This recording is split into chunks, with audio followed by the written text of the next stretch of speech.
ஒரு சமயம் பறவைகளுக்கான தலைவர் யாருங்கிற தேர்தல் வந்துச்சு. ஓட்டு போறதுக்காக பறந்த ஜில்லி மைனா துணைக்கு அபிதா புறாவை கூப்பிட்டுச்சு. அபி, ஓட்டு போட வரலையா? நான் வரல ஜில்லி. தலைவர் பதவிக்கு நந்து காக்காவும் கோப்ரா கழுகும் போட்டியில் நிக்கிறாங்க.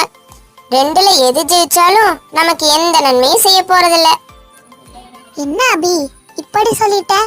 நந்து காக்கா ஜெயிச்சா பறவைங்களுக்கு இலவசமா வீடு கட்டி தரேன்னு சொல்லியிருக்குது. கோப்ரா கழுகு ஜெயிச்சா எல்லா பறவைகளுக்கும் இலவசமா தானிய உணவுகளை கொடுக்கறதா சொல்லியிருக்குது. இது தெரியுமா தெரியாதா? தெரியாம என்ன, எல்லாம் சொல்லுவாங்க. ஜெயிச்சு தலைவராயிட்டா கண்டுக்கவே மாட்டாங்க. அபி, இப்ப என் கூட ஓட்டு போட வரியா இல்லையா? இது நம்ம உரிமை, விட்டு கொடுக்க கூடாது. எனக்கு எல்லா வசதியும் இருக்குது ஜில்லி. சொகுசான வீடு, அன்பான கணவர், அழகான குழந்தைங்கன்னு ஜாலியா வாழ்க்கையை என்ஜாய் பண்ணிட்டு இருக்கேன். யாரோ தலைவராகிறதுக்கு வரிசையில் நின்று ஓட்டு போட எனக்கு என்ன தலையெழுத்தா? உன்ன மாதிரி எல்லாரும் நினைச்சா என்ன போல ஏழைகளுக்கு எப்படி எதிர்காலம் கிடைக்கும்? இது உன்னோட தலையெழுத்து. எனக்கு விருப்பம் இல்லைனா விட்டுரு ஜில்லி, தொந்தரவு பண்ணாத. அபிதா புறா இப்படி சொன்னதும் கோபத்தோட பறந்து போன ஜில்லி மைனா ஏற்கனவே வரிசையில் நின்று கொக்கு, மயில், சித்திக்குருவியோட சேர்ந்து வரிசையில் நின்று ஓட்டு போட்டுச்சு. ஏய் ஜில்லி, யாருக்கு ஓட்டு போட்ட? நந்துவா கோப்ராவா? இதெல்லாம் ரகசியம், யாருக்கும் சொல்லக்கூடாது. சரி சரி, நான் கேட்டது தப்புதான்.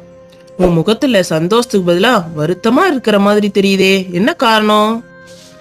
அபிதாவை ஓட்டு போறதுக்கு கூப்பிட்டேன், வரமாட்டேன்னு சொன்னவ என்னை அவமானமா பேசி துரத்திட்டா.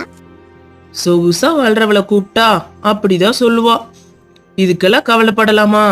வீட்டுக்கு போய் நிம்மதியா தூங்கு. நாளைக்கு ரிசல்ட் தெரிஞ்சிடும், மத்தத அப்புறமா பாத்துக்கலாம். சங்கீதா கொக்கு இப்படி சொல்லிட்டு பறந்து போனதும் ஜில்லி மைனா தன்னோட வீட்டுக்கு பறந்து போச்சு. அடுத்த நாள் தேர்தல் ரிசல்ட்ல நந்து காக்கா ஜெயிச்சதுன்னு அறிவிப்பு வெளியாச்சுது.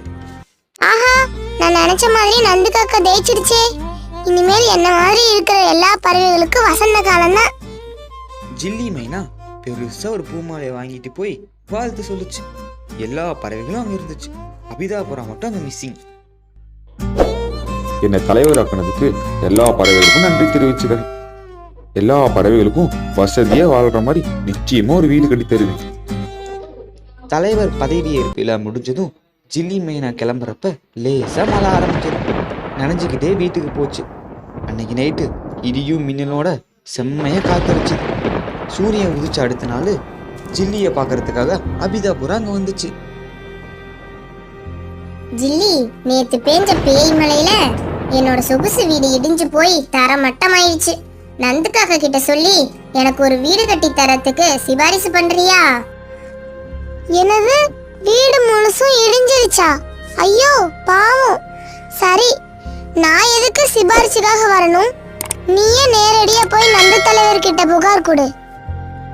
நான் தான் ஓட்டு போடலையே, எப்படி உரிமையோட இதை கேட்கறது? எனக்கு வெக்கமா இருக்கு. உனக்காக நான் வரேன் அபி. ஆனா உனக்கு வீடு கட்டி தரதுக்கு நந்து தலைவர் மறுப்பு தெரிவிச்சா அதுக்கு நான் பொறுப்பு இல்ல. என்கிட்ட கோச்சிக்க கூடாது. சரின்னு சொல்லிட்டு ஜில்லி மைனாவோட பறந்து போய் தலைவர் காக்காவை சந்திச்சது அபிதா புறா. புதிய வீடு வேணும்னு வேண்டிகோள் வச்சுது. பக்கத்துல சங்கீதா கொக்கு இருந்துச்சு. தலைவரே, இந்த கோரிக்கையை ஏத்துக்காதீங்க. அபிதா ஓட்டு போடவே வரல. பணக்கார திமிரு நிறைய இருந்துச்சு. இப்ப பாதிக்கப்பட்டதால உங்களை தேடி வந்திருக்குது. நீ கொஞ்சம் அமைதியா இரு சங்கீதா. எவ்வளவு வசதியா படைச்சாலும் இயற்கை முறை நம்ம எல்லாம் தூசுதான். ஓட்டு போடலைனாலும் என் முன்னாடி உதவின்னு கேட்கறவகிட்ட எப்படி முடியாதுன்னு சொல்றது? எனக்கு எல்லாரும் வேணும். நீங்க ஒரு முடிவு எடுத்துட்டா உங்க பேச்ச நீங்களே கேட்க மாட்டீங்க. எனக்கு ஓகே. நான் ஓட்டு போடாதது தப்புதான்னு தெரிஞ்சும் எனக்கு புது வீடு கட்டி தரத்துக்கு சம்மதிச்சதுக்காக தலைவருக்கு நன்றியை தெரிவிச்சுக்கிறேன். இனிமே எந்த எலெக்ஷன் வந்தாலும் வரிசையில நின்று நிச்சயமா ஓட்டு போடுவேன். அபிதா புறா இப்படி சொன்னதும் ஜில்லி மைனா, சங்கீதா கொக்கு, நந்து காக்கான்னு எல்லாருமே சந்தோஷப்பட்டாங்க. இந்த கதையை பார்க்குற நீங்களும் உங்க ஓட்டுரிமையை விட்டு கொடுக்காம வரிசையில் நின்று தவறாம உங்க முத்திரையை குத்துங்க. உனக்கு பாதி எனக்கு பாதி. ஒரு ஏரிக்கு பக்கத்துல கலர் கலரா பூக்கள் பூத்து அழகான தோட்டமா பரவி இருந்தன. பூக்களை சுத்தி நிறைய தேன் பூச்சிகள் பறக்கிறத பார்த்த ஒரு பட்டாம்பூச்சிக்கு கவலை வந்துடுச்சு. உடனே ஒரு தேன் பூச்சியை கூப்பிடுச்சு. ஏ தேன்பூச்சி, இங்க வா. நீ பண்றது கொஞ்சம் கூட நியாயம் இல்லை. கூட்டமா வந்து பூக்கள் இருக்கிறதனால நீங்களே எடுத்துக்கிட்டா பட்டாம்பூச்சி எங்களுக்கு என்ன கிடைக்கும்? கோவப்படாத பட்டாம்பூச்சி, அதோ அந்த மரத்துல எங்க ராணி தேனி உத்தரவுப்படி தேன் கூடு கட்டியிருக்கோம். தேனை சேகரித்து கொண்டு போகிறது எங்களோட வேலை. அதுக்காக எல்லா தேனையும் நீங்களே எடுத்துக்குவீங்களா? என்ன போல பட்டாம்பூச்சிங்க உணவுக்கு என்ன பண்ணுவாங்க? உங்களை தேன் குடிக்க வரோன்னா நாங்கள் சொல்லவே இல்லையே. வீணா வாதம் போட்டு என் வேலையை கெடுக்காதோம். எதுவாக இருந்தாலும் ராணி மட்டும் பேசிக்க. இப்படி சொல்லிட்டு வேலைக்கார தேனி தேன் சேகரிக்கிறதுல மும்முரமாயிடுச்சு.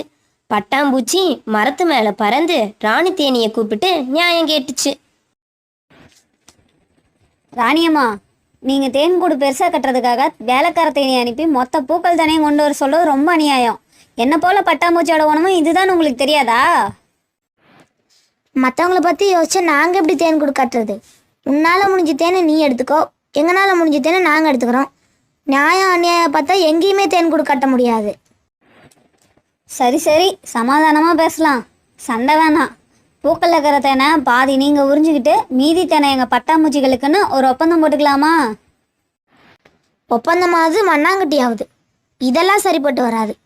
இயற்கையாக கிடைக்கிற தேனுக்கு போட்டி போடுற வேலையே வேணாம். யாரும் யாருக்கும் கட்டுப்படணும்னு அவசியம் இல்லை. உனக்கு தேவையானதை நீ எடுத்துக்கோ, எனக்கு தேவையானதை நான் எடுத்துக்கிறேன். இப்படி சொன்ன ராணி தேனி தேன் கூட்டுக்கு பறந்து போயிடுச்சு. அடச்ச கேவலம், என்னை விட சின்ன பூச்சிக்கிட்ட போய் நியாயத்தை பற்றி கேட்குறானே. உனக்கு பாதி எனக்கு பாதின்னு சொல்லியும் இவ்வளோ சுயநலமாக யோசிக்கிற ராணியோட தேன் கூட்ட கலைச்சே ஆகணும். இதுக்கு குரங்கு அண்ணன் தான் பெஸ்ட்டு. இப்படி நினைச்ச பட்டாம்பூச்சிக்கு எதிரில் ஒரு பொன் வண்டு பறந்து வந்து பக்கத்துல இருந்த இலை மேல உட்காந்துச்சு. ஹேய் அழகு தேவதை குட்டி, உன் முகத்துல சந்தோஷத்தையே காணுமே, என்னாச்சு உனக்கு? அதை அப்புறம் சொல்கிறேன். உடனடியே இப்போ குரங்கு அண்ணனை பார்த்தாகணும்க்கா. இதுக்குன்னு நான் தெரிஞ்சுக்கலாமா? இந்த ராணி தேனி என் கோவத்தை அதிகமாக்கிருச்சுக்கா. அது கட்டுற தேன் கூட்ட கலைக்கணும். அவசரப்படாத தங்கச்சி, நான் சொல்றது பொறுமையா கேளு. எதையுமே அழிக்கிறது ஈஸி, உருவாக்குறது தான் கஷ்டம். என்ன நடந்துச்சுன்னு விளக்கமா சொல்லு. பூக்கள் கொடுக்குற தேனை உறிஞ்சி தானே நாங்களும் உயிர் வாழ்கிறோம். ஆனால் தேன் பூச்சிங்க கூட்டமாக வந்து பூவில் இருக்கிற தேனை எல்லாம் கூட்டுக்கு வேணும்னு கொண்டு போயிடுறாங்க. தேனியோட வேலையே அதானே. இதுக்காக ராணி அம்மா கிட்ட சண்டை போட்டு அவங்க கற்ற அழகான கூட்ட கலைக்க நினைக்கிறது ரொம்ப தப்புமா. நானும் ஒப்பந்தம் போட்டுக்கலான்னு பொறுமையாக தான் பேசினேங்க்கா.